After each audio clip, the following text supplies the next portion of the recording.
सहारा India में किया निवेश, डूब गया बेटियों की शादी का पूरा पैसा, अब चुकाना पड़ रहा कर्ज। इसे न्यूज 18 हिंदी ने प्रकाशित किया है। आजमगढ़ न्यूज।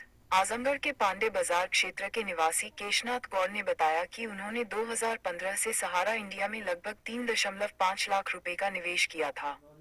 शुरुआत में उन्हें पॉलिसी के अनुसार भुगतान भी मिला, लेकिन 2019 के बाद से उन्हें कोई भुगतान नहीं मिला। अब वह अपनी रोजी रोटी चलाने के लिए किराने की दुकान पर निर्भर हैं।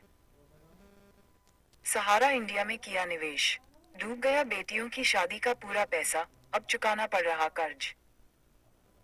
आजमगढ़। सहारा इंडिया में फंसे निवेशकों की चिंता लगातार बढ़ती जा रही है। सैकड़ों लोगों ने अपनी मेहनत की कमाई का एक बड़ा हिस्सा सहारा इंडिया में निवेश किया था, ये सोचकर कि भविष्य में बच्चों की पढ़ाई, शादी ब्याह और बुढ़ापे के समय ये पैसा उनके काम आएगा। लेकिन कंपनी की आर्थिक स्थितियों के बिगड़ने और भुगतान रुक जाने के बाद उनकी सारी उम्मीदें टूटती नजर आ रही हैं।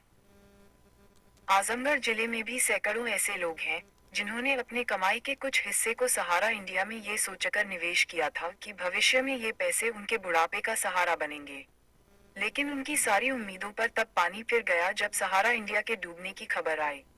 मानो उनके जीवन की आधी कमाई ही पल भर में समाप्त हो गई। निवेशकों की बढ़ती निराशा। आजमगढ़ के पांडे बाजार क्षेत्र के निवासी केशनाथ गौड़ ने बताया कि उन्होंने 2015 से सहारा इंडिया में लगभग 3.5 लाख रुपए का निवेश किया था। शुरुआत में उन्हें पॉलिसी के अनुसार भुगतान भी मिला, लेकिन 2019 के बाद से उन्हें कोई भुगतान नहीं मिला।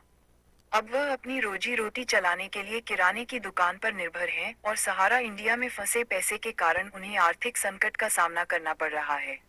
बच्चों की पढ़ाई और बेटियों की शादी के लिए निवेश किए गए पैसे नहीं मिल पाने के कारण उन्हें अपने रिश्तेदारों से कर्ज लेना पड़ा, जिससे उनकी स्थिति और भी कठिन हो गई है।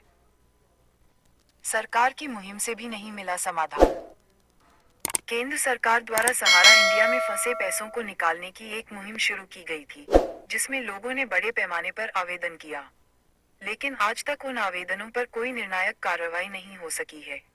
ये प्रक्रिया निवेशकों की उम्मीदों को और भी कम कर रही है।